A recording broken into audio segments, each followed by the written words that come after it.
What up, what up, what up? It's Khalid Nathan Aleem, the real estate boy, and welcome to This Week in Philadelphia Real Estate, okay? It's December 17th.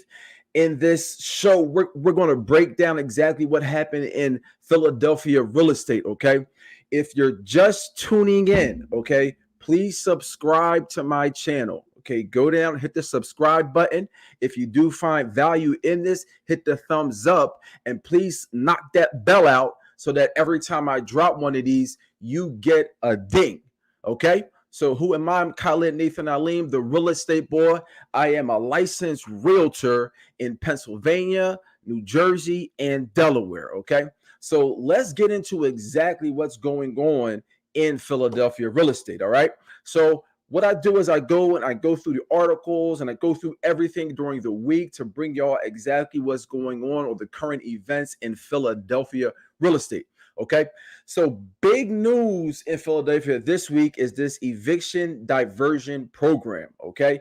There was an article. The article was entitled Philly's program that prevents evictions will continue through 2020. It really shouldn't be prevents evictions. What it should says is delay evictions. Okay.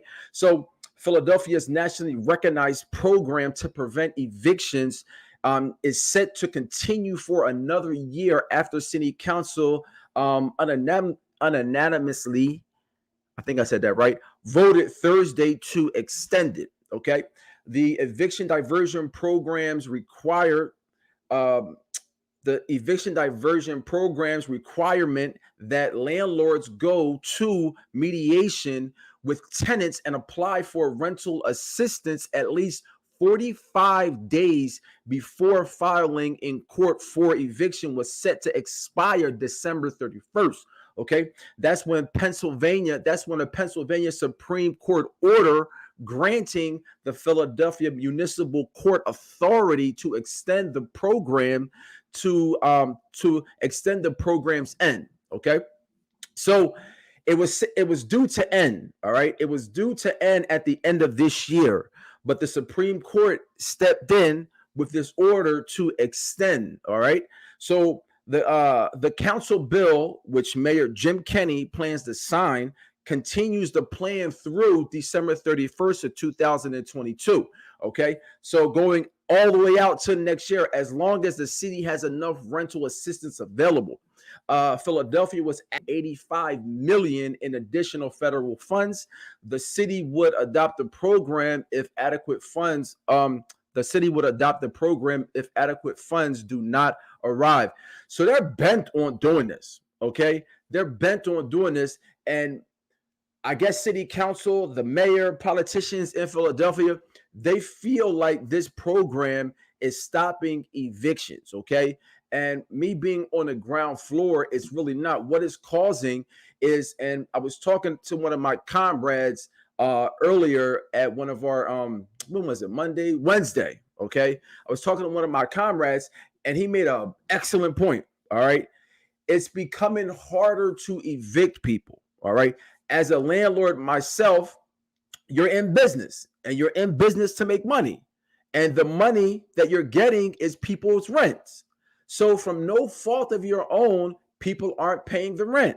But the agreement is if you pay, you stay. If you don't, you won't.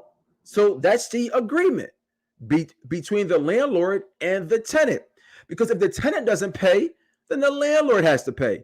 And most of Philadelphia homes are owned by mom and pop landlords. So it's not your hedge funds, it's not your Black Rocks to where they're the ones that they got deep pockets. Okay. A lot of landlords are surviving check to check, like the tenants. They're just trying to get their weight up as far as monies go, but a lot of them have one or two properties. So they can face foreclosure on their own property just like them, okay? Or just like the tenant.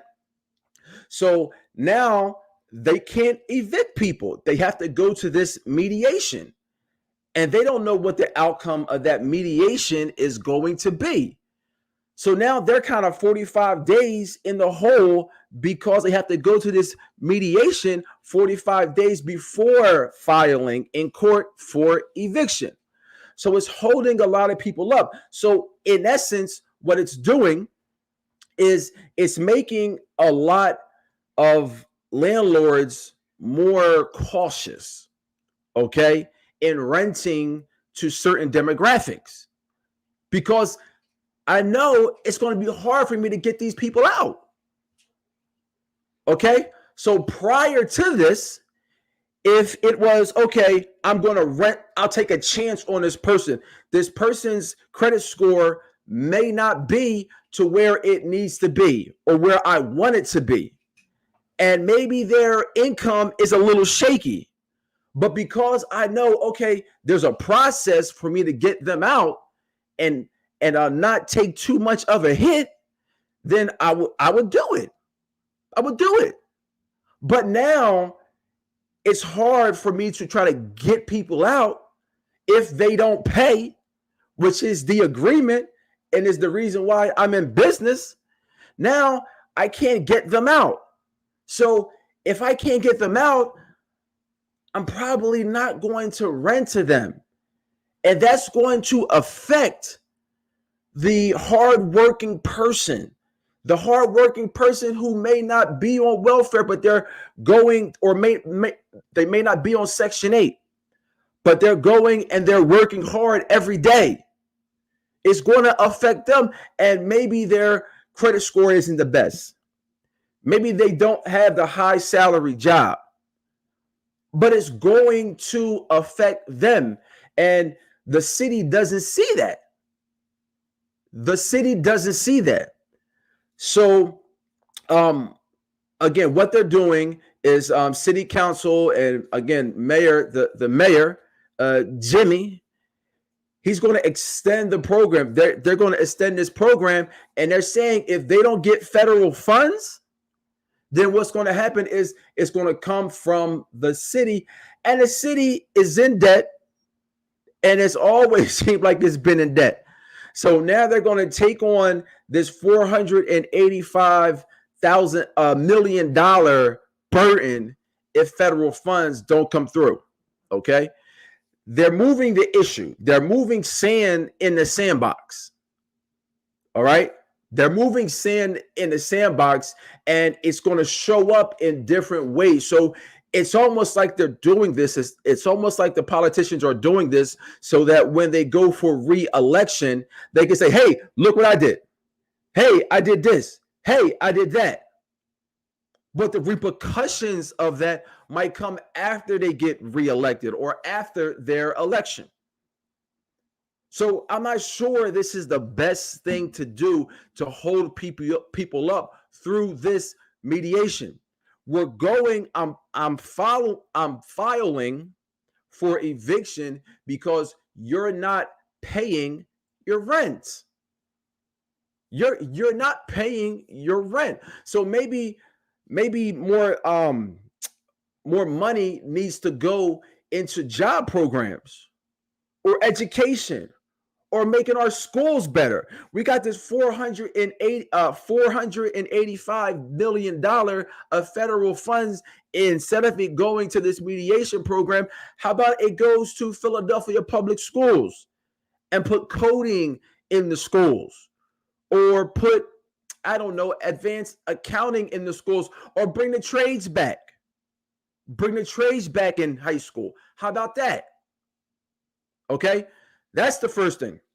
All right, so that happened in Philadelphia. So they're going to extend this. They're bent on this eviction program. That happened. Also, affordable housing must be included in new developments in some Philadelphia neighborhoods. Close the door. Close it. Okay, so in this program, the requirement applies to sections of West, North. Close it all the way. The requirement applies to sections of West, North, and Northeast Philadelphia where residents are especially vulnerable to being priced out of their neighborhoods. Okay, priced out of their neighborhoods. What does that mean? Okay, so they're saying, again, that affordable housing in this article, what they're talking about is they're saying new developers in Philadelphia, if they're making 10 or more dwellings, they have to have something cut out for affordable housing. Okay. And again, this requirement applies to West Philly, North Philly, and Northeast Philly, according to this article, where residents are especially vulnerable to being priced out of their neighborhood. It also says that the mandate or request that developers reserve a certain portion of housing units for residents with low or moderate incomes is called inclusionary zoning. So this is what this idea is called, inclusionary zoning. So the treasurer of the Building Industry Association of Philadelphia and managing partner of River Ward's group has called inclusionary zoning well-intended, but said it could prevent development if it doesn't include incentives for developers that offset lost income from affordable units. This is correct. So these for-profit developers, if they cut out some of their portion for low income or moderate income, they're losing money. So if I could come to Philadelphia, okay, and where this is on my neck that I have to do, but I can go to Texas where I don't have to do this stuff. Why wouldn't I go to Texas? So this mandate might hurt the city's development. It might hurt the city's development. So then big developers won't come to Philadelphia. They'll go to Texas, or they'll go to Arizona, or they'll go to places like this where the income is around the same, but they don't have all of these mandates, okay?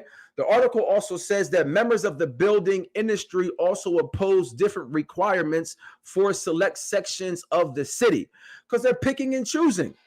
The city is picking and choosing, saying, okay, you can do this here, but not here. You can do this here, but not here, okay? It also says if Mayor Jim Kenney signs the council bill into law, the city would require projects with 10 or more dwelling units to offer 20% of them at reduced prices, and some with some exceptions. All right. Total monthly cost of the below market rate rental units, including utilities, could not exceed 30% of monthly household income for households making up to 40% of Philadelphia region's area median income. That's up to roughly $850 per month for a 2-bedroom apartment.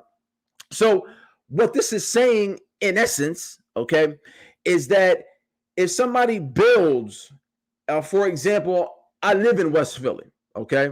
So in West Philly, a 2-bedroom apartment, depending on if you're in University City or if you're in College Creek, but in general, okay, a 2-bedroom apartment might cost you $1,200 or $1,300. So I'm a developer, and if I can develop this something that's $1,200 or $1,300, this 2-bedroom, you want me to take a hit and do only $850. Well, now, do I really want to do this in Philadelphia? It seems like without incentives to offset that, me as a builder, why would I take the hit? Why would I take the hit as the builder? Most of the time, I'm not. I'm an investor. So it's about the money. It's about the money. So I'm going to go to other places. I'm just not going to develop in Philadelphia. All right. The article also says that the bill allows developers to request a waiver through the city's Department of Planning and Development that would allow them to fulfill some of the affordable housing requirements through off-site units within a half a mile or through higher contributions to the Housing Trust Fund. The bill also allows for additional development rights for property owners, including taller building heights and relaxed parking requirements. Okay, so the bill The bill council passed Thursday would take effect 6 months after Kenny signs it and will not apply to projects with zoning permit applications filed before then. All right. So they're giving them a little buffer room.